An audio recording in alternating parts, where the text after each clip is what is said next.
se amanhã você acordasse sem honra, sem proteção e sem escolha, o que restaria de você? Tem dias em que a vida muda sem pedir licença, sem aviso, sem explicação. Você acorda sendo uma coisa e horas depois já é outra. Laila saiu de casa como filha protegida, terminou o dia como pária. Mas existe algo que ninguém pode arrancar quando o mundo desmorona: a consciência de quem você é. E é isso que esse capítulo revela. Olá, eu sou Anice e hoje nós teremos o capítulo O Inesperado, do livro O Quarto Crescente. A vida apresenta-se frequentemente com duas faces. Há uma certa preferência pela dicotomia. Enquanto a irmã do califa recepcionava seus convivas cercado de luxo, boa comida e cultura, Queiran, Laila e os soldados do grupo partilhavam a refeição em torno de uma fogueira, no acampamento erguido em meio à planície, tendo o céu cravejado de estrelas faiscantes como teto e o solo umedecido pelo sereno como piso. O mercenário cristão observava a desenvoltura da tutelada em manejar facas grandes e surpreendia-se com a docilidade e a força que emanavam dela. Mulher estranha, pensava. Comporta-se como um guerreiro treinado. Maneja armas e animais com a mesma serenidade e confiança com que caminha com a postura de uma rainha. Lutou e venceu, o que é mais importante, 2 homens e experimentados guerreiros. Não titubeou em lançar sua vida na incerteza e no desprezo público. Afronta sua religião repudiando o véu, mas ao mesmo tempo se prostra em preces, se purifica com terra, e nessas horas seu olhar é igual ao que devem ter os anjos, do que somente terei certeza se algum dia eu vir um deles. É estranha, muito estranha. Está calada desde que saímos da igreja. Sua voz é apenas ouvida quando recita o Alcorão, nas horas sagradas. Não causou até agora nenhum inconveniente comum ao se viajar com mulher. Não fosse ela a atrevida que tentou me matar em Cádiz, ou a arrogante domadora de águias com quem falei no vale, eu poderia jurar que não há mulher mais pacata em toda a terra.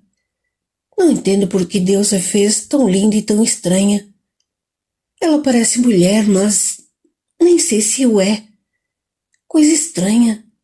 Viaja em meio a meus braços, mas é arredia, distante, altiva, como se fosse ela a dirigir o cavalo. Que farão com ela em Córdoba? Qual será o destino que a aguarda? Será uma imensa felicidade vê-la casada com Munir. Será uma imensa infelicidade vê-la casada com Munir. Ele não a merece. Somos amigos. Eu aprecio, apesar de algumas de suas ideias serem muito tolas e das fanfarronices a que se presta. Porém, reconheço que esta pobre mulher não merece servir de brinquedo para uma vingança boba, medíocre e injusta contra Al-Hazin. Mesmo porque quem mais sofreria nessa história seria a irmã dele, que não tem culpa de ser irmã do Todo-Poderoso da cidade. Laila não fala comigo. É uma lástima. Bem que eu gostaria de saber o que ela pensa encontrar em Córdoba. Agora, vendo-a contemplar as labaredas da fogueira, seus olhos são escuros e misteriosos como a noite e nada revelam.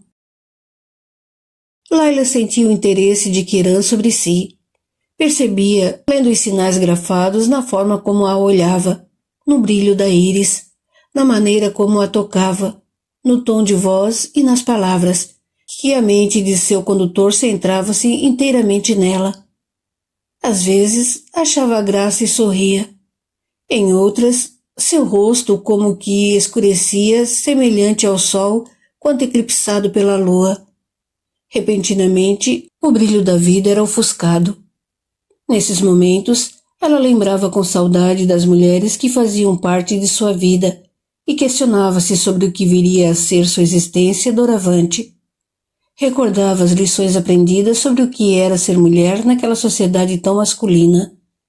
Sem dúvida, a facilidade com que observava e entendia os sentimentos de Querã se explicava pelo exercício das percepções femininas, muito bem direcionadas por Leá e Fará. Ele preocupa-se comigo. Olha-me como se eu fosse uma fera africana exposta em jaula, um animal que ele ainda não tinha visto. Devo me parecer como os leopardos se assemelham aos gatos, com algum tipo que ele conheça. Não posso culpá-lo, é natural. Eu sou diferente, sempre soube. Aliás, as pessoas me ensinaram isso. Mas meu prezado protetor talvez não saiba o que é ser diferente. Talvez fique tentando comparações, buscando julgar o melhor e o pior, sem entender que sou apenas diferente. Eu já descobri que o melhor e o pior não existem em relação aos outros. Eles são o que Deus criou, e assim são perfeitos na sua forma de ser. O engraçado é que me julgam estranha, diferente, e não enxergam que também o são, que cada um deles é tão diferente quanto eu.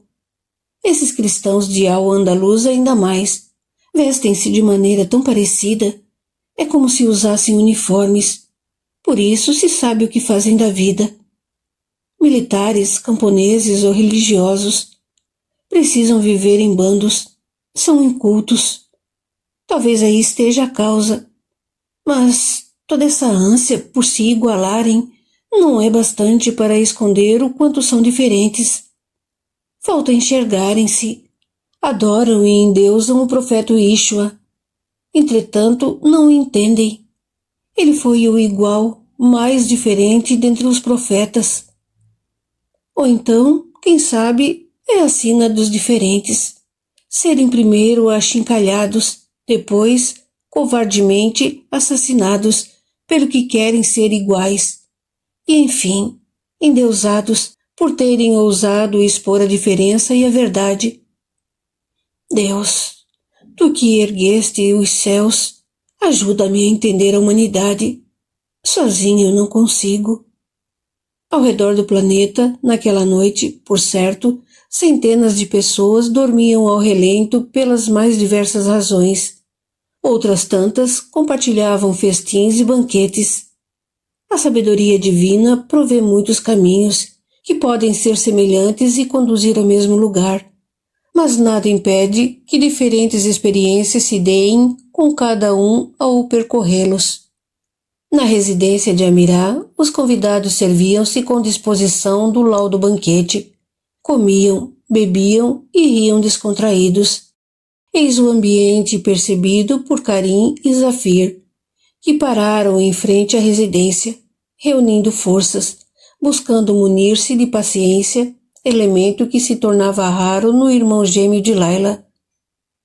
Esses nobres de Córdoba riem e se divertem como se nada houvessem feito, reclamou Karim irritado. Eu gosto a cada hora menos de tudo o que estamos vivendo. Zafir respondeu com o silêncio à nova queixa do primo. De nada adiantava irar-se, ponderava ele, lutando por conter os próprios sentimentos. Manter a racionalidade os faria resolver a questão de maneira apropriada, ainda que demandasse um controle hérculeo. Sentia seus nervos como se fossem as cordas de uma harpa, tensos e estirados ao extremo, porém sob o controle da mente. Nesse estado de espírito, viram-se aproximar um homem, de aproximadamente 30 anos, de aspecto agradável, que irradiava uma aura de alegria e bem-estar. Barba negra, bem aparada, os cabelos escondidos por um turbante branco, combinando com a túnica bordada. Amistosamente, o recém-chegado o saudou, dando-o a conhecer seu nome. Ibn Rushd. É uma honra conhecê-lo. Tive o prazer de ler alguns de seus trabalhos. Considere-me humilde e apreciador de seu pensamento. Sou Zafir ibn Abu Ghazin, de Cádiz, e esse é meu primo Karim, filho de Nasser al-Ghazin. Uma leve inclinação de cabeça foi a resposta delicada de Ibn Rushd, que, encarando Zafir, comentou: conheço as razões da permanência de vocês em Córdoba.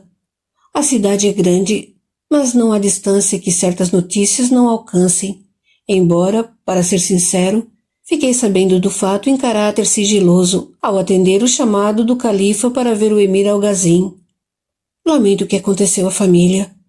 Os propósitos de Alá são impenetráveis e sábios, mas tudo é para o nosso bem.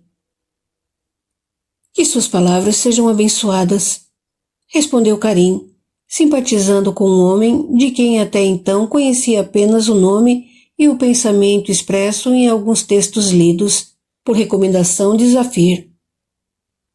Eu o imaginava bem mais velho. Ibni riu da sinceridade do rapaz e, tocando-lhe o ombro, respondeu: comecei cedo. Vamos entrar. Nossos anfitriões nos esperam. Juntos adentraram a suntuosa residência de Munir al-Gerrari. A sala regurgitava o som alegre das flautas. Eram poucos convivas, porém a animação reinava. Observando-os, Karim sentiu-se, outra vez, incomodado. Já conhecem a princesa Amirá? Indagou Ibni. Não, respondeu Zafir, analisando discretamente o ambiente. É uma mulher encantadora, muito inteligente, apreciadora da cultura e da filosofia. Venham, vou apresentá-los.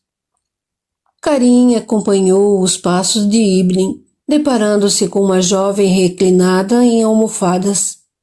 Era pálida, sua face contrastando com a pele clara, os lábios cheios e rosados.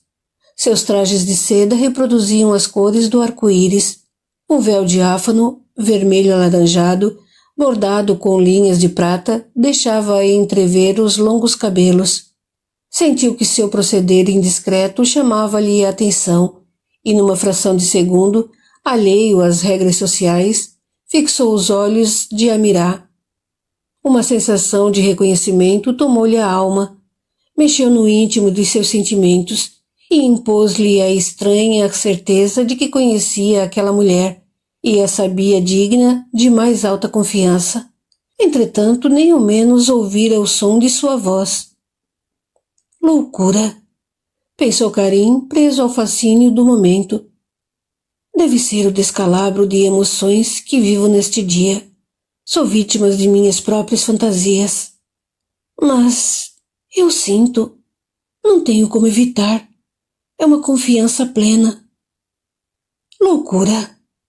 Nunca senti algo desse tipo. Não é como nos meus pressentimentos. É bem mais claro e definido. Sim, loucura ou não, começo a entender a atração pela mulher atrás da cortina.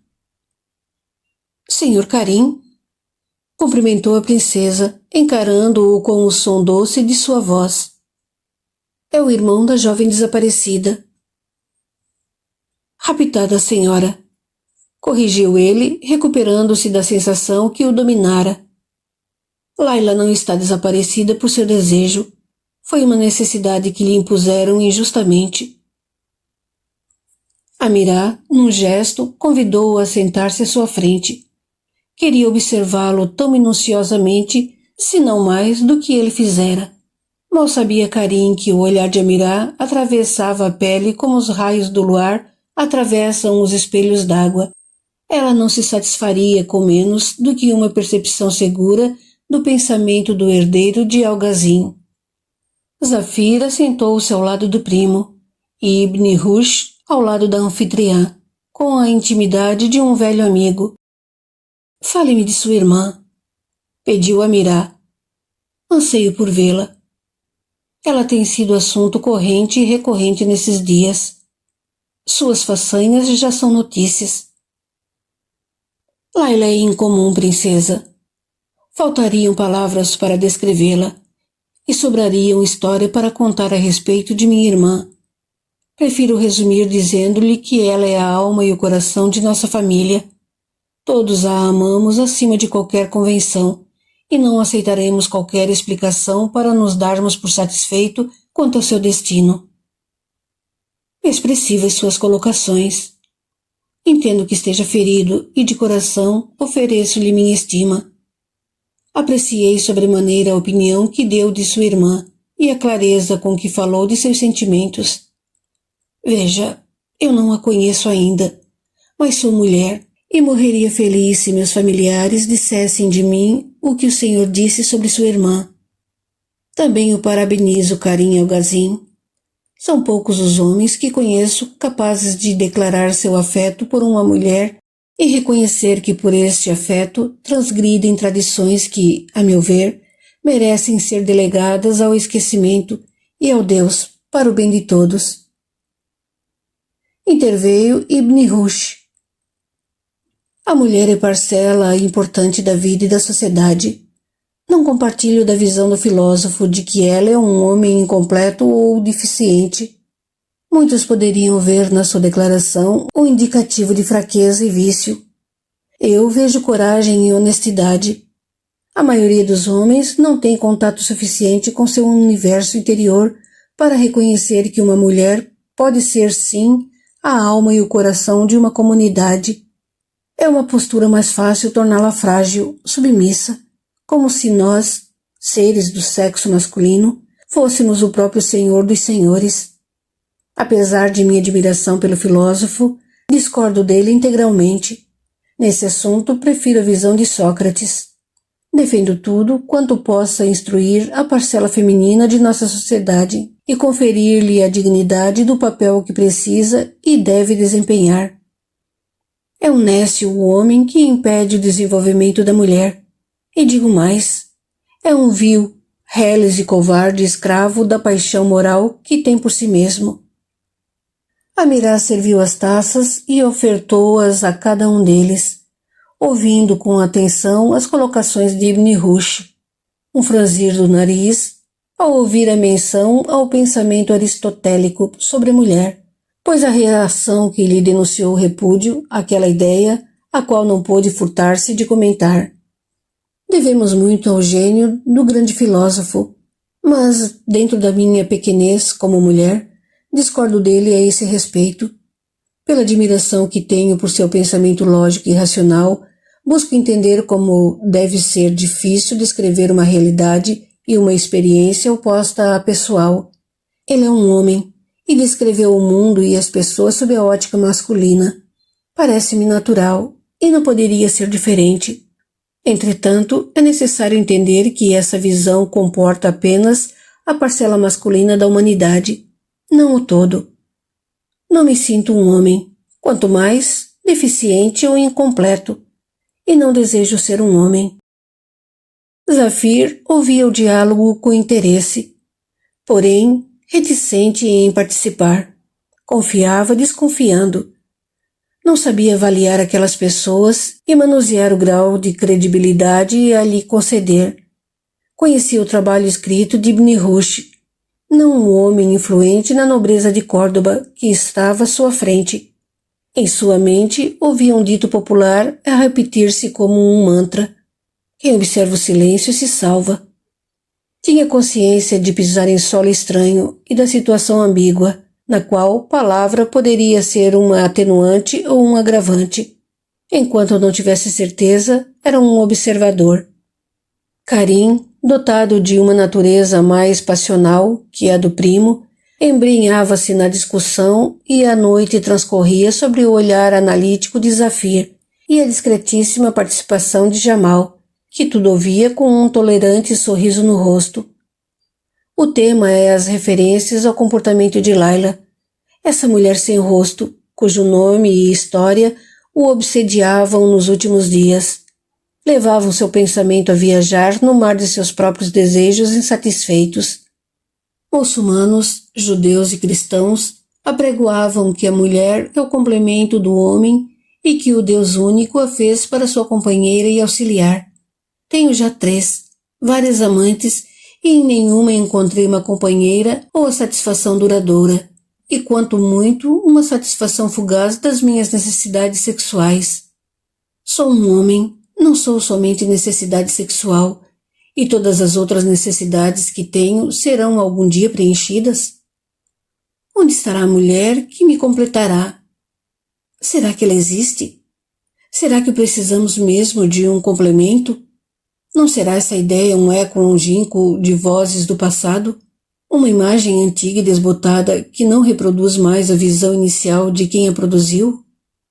Sei lá, são tantas quimeras que enchem nossas bocas e gozem de direitos em nossas vidas que já não sei mais se penso ou se deliro. Ouso crer que qualquer homem de Córdoba gostaria de estar em meu lugar, julgando que nada me falta, e assim pensar que eu seja uma encarnação da felicidade. Ilusão. Mal sabem eles o que se passa em minha cabeça e todos os anseios comuns que meu coração abriga, ou o quanto eu sufoco. Sufocar é uma expressão suave para o que faço. Eu estrangulo alguns dos meus desejos. Ser maldito. Eu o mato e ele renasce, debochando da minha pretensão e da minha violência. Não sei de onde tirei essa força, mas o maldito é imortal. Eu o reconheço. Sei que não devia estar pensando nisso, pois desse modo reconheço minha impotência e a soberania dele, que me acena e faz sonhar com prazeres e satisfações. Ele me curva e dobra ao sabor da sua vontade. Será que desejo e insatisfação são pares, insaciáveis como sapatos? Um só é inútil ao homem. Ou seria que preciso caminhar de pés descalços, despido de todas as quimeras criadas pela criatura humana, não importa em que época, para sentir-me íntegro com a vida? Talvez seja um caminho, mas o poder que exerço é também uma quimera, uma grande feira de ilusões, e a verdade é que eu estrangulo muitos quereres em nome dele, por continuar ambicionando participar da feira em lugar de destaque. Eles pensam que sou muito diferente. Entretanto, sei o quanto somos iguais. Talvez essa seja a grande razão porque o misericordioso traçou-me o destino de governante. Não posso fugir. Ninguém foge à própria vida e é o que é. Este é o meu destino. Não sei até quando continuarei a estrangular alguns para me regozijar com outros desses seres imortais chamados desejos que vivem em mim. Mas sei que é uma luta de cada segundo e de cada decisão. Há em tudo um gosto doce e amargo, um nascer e um morrer, uma satisfação mergulhada em insatisfação. Mastigando distraidamente grãos de uva, Jamal não dava nenhum sinal dos pensamentos que tinha naquele momento. Tornara-se alheio ao diálogo e à cena a seu redor a tal ponto que o secretário que invadira a sala apressado chamava-o pela segunda vez, sem lograr tirá-lo do transe de sua autoanálise. Foi preciso que a Mirá lhe tocasse o ombro e indagasse aflita se estava sofrendo algum mal-estar para trazê-lo de volta presente. Estou bem, respondeu ele, piscando rapidamente. Eu refletia sobre algumas ideias que têm ocupado minha mente. De fato, não prestava atenção à conversa. Fugia ao tempo e às horas. Desculpem. Preciso lhe falar com urgência. É grave. Imploro que volte comigo ao palácio. Segredou Fatim, junto ao ouvido de Jamal. Assunto de estado.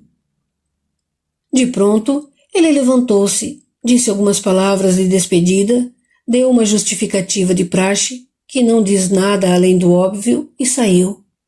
Zafiro o seguiu com um olhar desconfiado. Sinalizou a Karim, que também observava a saída de Jamal, que aquele era o momento de se retirarem. Kieran, sentado ao chão, recostava-se contra o grosso tronco de uma árvore secular.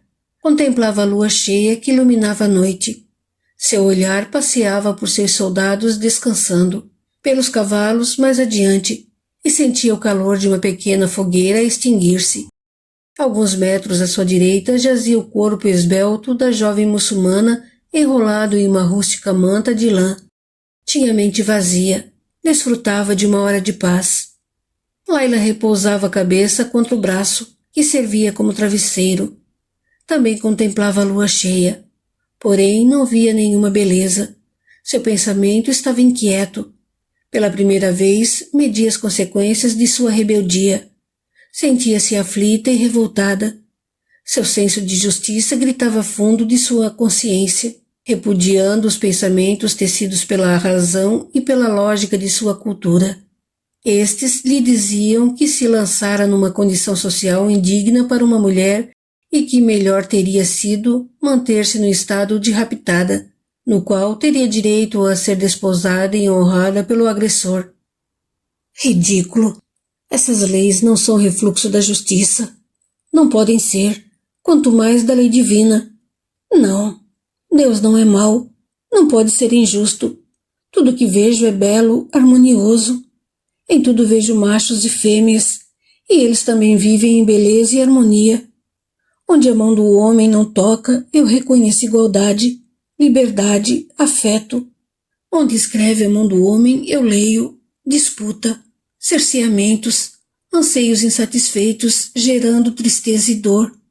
É claro que humanos não poderiam viver como animais. É claro que em nós existe muito mais trabalho do Eterno Misericordioso, glorificado seja pelas belezas que fez, do que neles, nos animais. Nós temos alma, eles não. Por essa razão, nossas vidas deveriam ser uma ampliação, um melhoramento, uma evolução da vida dos animais. Aqueles que formam casais e famílias o fazem por livre escolha, atendendo unicamente aos comandos da natureza e às suas vontades. Os pombos se casam, voam e habitam sempre junto a seu par, numa fidelidade invejável. Os lobos também agem assim. Nós, humanos, desvirtuamos. Um macho pode casar com várias fêmeas e habitar com elas. As escolhe por diversos motivos. Na maioria das vezes, o querer é o menos importante. Já nós, mulheres, a grande maioria, não temos voz nem vez. Comunicam-nos que estamos comprometidas. Nem sequer perguntam se gostamos ou não, se estamos felizes ou não. Aliás, algumas raras afortunadas foram felizes sob o jugo dessa lei. Há expressões que deveriam ser revistas. Dizemos que algo é desumano quando contraria nosso senso de bondade, de beleza, de justiça, de compreensão, de tolerância, e que outra coisa é animalesca quando é agressiva, selvagem, impetuosa. Ora, a conduta dos animais é mais condizente com os padrões do humano do que as dos humanos, propriamente dita, que é animalesca, no que se refere à condição da fêmea, da mulher. Nunca vi uma fêmea de qualquer espécie animal ser enxotada do bando por defender-se de uma agressão. Tampouco vi os machos negociarem entre si a posse das fêmeas. É absurdo. É absurda a minha situação. Que será de mim amanhã? Disseram que Zafir deseja desposar-me. Para tanto, meu pai terá que renunciar à reparação da ofensa sofrida. E eu que não desejo casar-me, a isso serei obrigada. Não tenho mais como escapar. Lei absurda.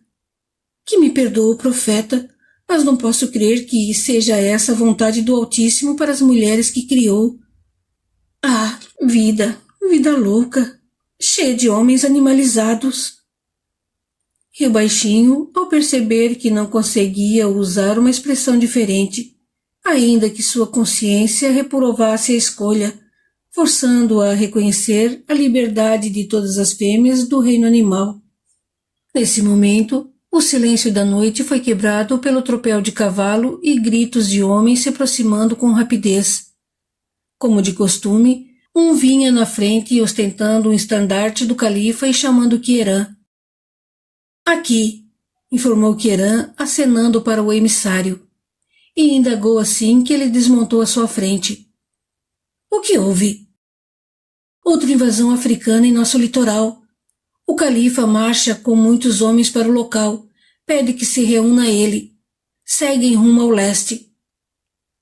Seguir daqui para uma batalha? Murmurou Quierã atordoado. O califa esqueceu que cumpre missão de resgate da filha do emir de Cádiz. O que faz com a mulher? Deve levá-la consigo. Ao que sei, O irmão e o noivo dela, assim que informados da invasão próxima a Cádiz, retornaram à cidade para organizar a defesa. O emir Nasser ficou em Córdoba aos cuidados de 2 de suas esposas. A mulher deve seguir ao encontro do califa. Assim ficou resolvido. É uma loucura! Carregar conosco uma mulher para o meio de uma batalha com os emires africanos? É insano! Laila, que ouvia a conversa entre os dois, sentiu o coração acelerar ao compreender a extensão e a gravidade das informações. Sua aventura ganhava a cada segundo tintas mais vibrantes e inusitadas. Retomando sua linha de pensamento anterior, concluiu que, ao ser levada para uma frente de batalha, sua ruína seria completa. Sentiu um frio de medo ou pavor. Não conseguiu precisar. Invadir-lhe o corpo e a alma. Por alguns minutos deixou-se embalar na ideia de que a existência escapava das mãos e de que o destino punha-lhe apertadas algemas. Foi quando se lembrou das conversas com Leá e sua admiração pela rainha Esther. Que faria uma mulher como Esther em meu lugar?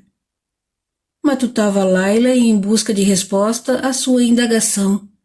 Quando sentiu cair sobre o olhar de Karim, abandonou seus pensamentos e o encarou. Seu olhar expressava medo e determinação ao mesmo tempo, despertando no mercenário cristão compaixão e respeito. O contato com aquela estranha mulher exercia sobre ele um fascínio poderoso, muito além que ela julgava ver e entender. Não tem escolha, disse ele, dispensando esclarecimentos e informações. Percebera que Laila acompanhara a conversa. Mas quero dizer que é contra minha vontade e por absoluta impossibilidade de agir de outro modo que a levarei comigo. Sei que cumpre seu dever, respondeu Laila. Eu cumpro meu destino. Dê-me armas e não tema. O Senhor conquistou meu respeito. Sei que a hora é delicada e meus familiares partiram para cumprir obrigações maiores com o povo. Peço que confie em mim. Sabe que domino o uso das armas. Eu as quero para minha defesa. Assim não serei um fardo tão pesado. Espantado, Queiran a encarou em silêncio, levando-a a insistir. Confie em mim, Sr. Simpsons. Prometo que não se arrependerá. Entenda a minha situação. Não tenho marido. Fui retirada de meu lar violentamente e fugi. Por força dos costumes, minha mãe deve pedir minha morte. Nesse exato momento, não sirvo para nada. Chamei para mim todas as desgraças da lei. Como mulher hoje, talvez eu possa vir a ser negociada como escrava para um harém de qualquer homem. Não mais do que isso. Sou uma pária, o que poderá tornar essa situação pior. Dê-me ao menos a oportunidade de morrer com dignidade, com armas em punho e lutando. Esse é um pedido masculino, rechaçou Queiran. É um pedido de dignidade humana. Nós, mulheres, somos uma significativa e importante parcela dessa raça dita humana. Mesmo sendo pária, ainda sou parte dela. Peço que confie em mim. Está bem. Farei sua vontade. Afastou-se a passos largos para voltar um pouco depois, carregando arco, flecha e facas, além de um fardo enrolado sob o braço que entregou a Laila dizendo: São minhas roupas.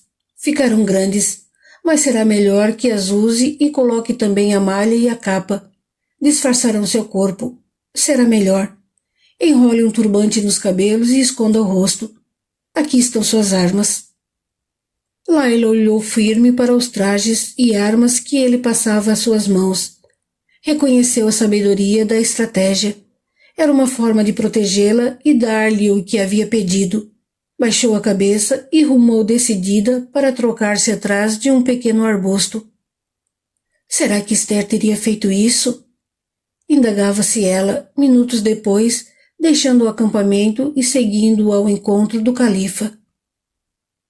Há momentos na vida em que tudo nos é tirado: a reputação, a segurança, a estabilidade, o direito de escolher. E o que mais dói não é apenas o que aconteceu, é o julgamento, É a sensação de estar pagando por algo que você não escolheu. É o medo do amanhã. Mas é justamente nesses momentos que algo invisível se revela. Quando o mundo não reconhece seu valor, quando a sociedade não entende sua dor, quando o destino parece injusto, ainda assim, você pode escolher a dignidade. O inesperado não pergunta se você está pronto, mas ele sempre revela quem você é. E talvez o que nos salva não seja mudar o destino, mas manter a consciência limpa enquanto atravessamos a tempestade. Se essa reflexão falou com você, escreva aqui nos comentários. Eu escolho a dignidade. E se você sente que esse tipo de conteúdo fortalece sua alma em dias difíceis, inscreva-se no canal. Aqui nós não prometemos milagres, mas buscamos consciência, força interior e crescimento verdadeiro. Até o próximo capítulo.